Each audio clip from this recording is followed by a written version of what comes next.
Any journals or magazines or periodicals been made aware of the new restoration? Yes. So there's the Texas Bar is doing it. The Texas Bar Journal is doing a write-up on it, and so yeah, there's historic commissions. We have a lot of different articles coming out about the restoration. That's cool. That's not original, but that's one of my favorite quotes. Man in the arena. So I thought it was proper to put it right outside the courtroom, with the courtroom being the arena. I feel like the theme song for Perry Mason should start right now. Dun, dun, dun, dun. So that's a painting of What's your best theme song for education? most of the federal judges that served here. There's What brings to your mind the courtroom's name, John when you hear it Walter's too? courtroom. Learning? He was the first federal judge here.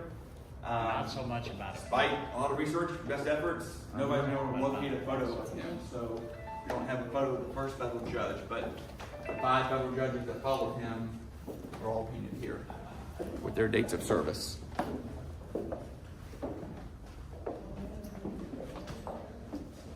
So we still got a little bit more work to do.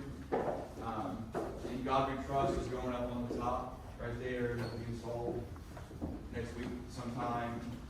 The risers being installed behind the judge's bench, so it'll raise the floor right behind the judge's bench another 7.5, 8 inches, so that there'll be an additional stick up there.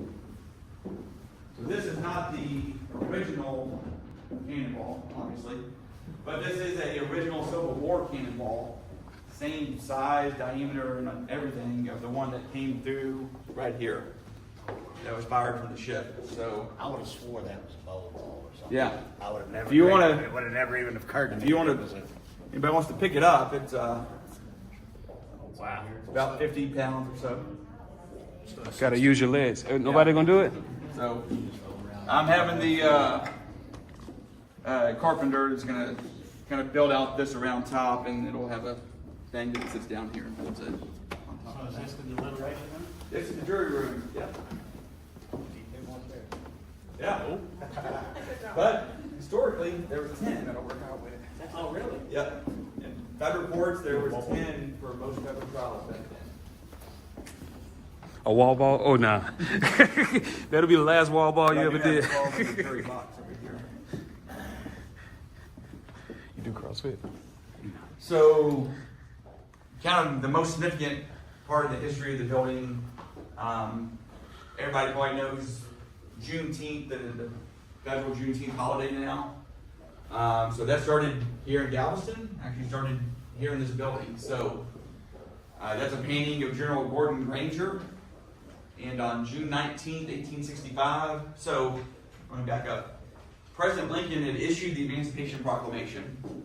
It hadn't been carried out because you had to have military might to carry it out. So it wasn't really in full force and effect until General Granger came to Galveston with 2,000 Union soldiers. President Lincoln had already been assassinated at that point, just a couple months before.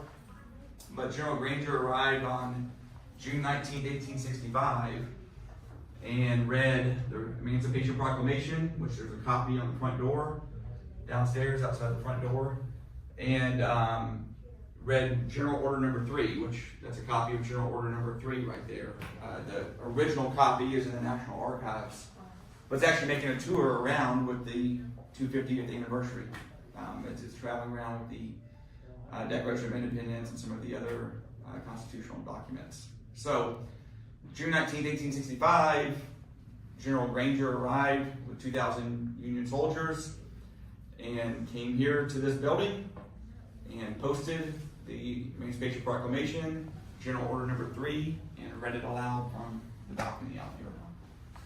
So, what's now a federal holiday started right there on that balcony. The tour, do they have plans of stopping by? Yeah. Okay. Yeah, there's a lot of Juneteenth celebration things coming up, and so we'll be part of those festivities kind of on an annual basis going Oh, that's forward. great.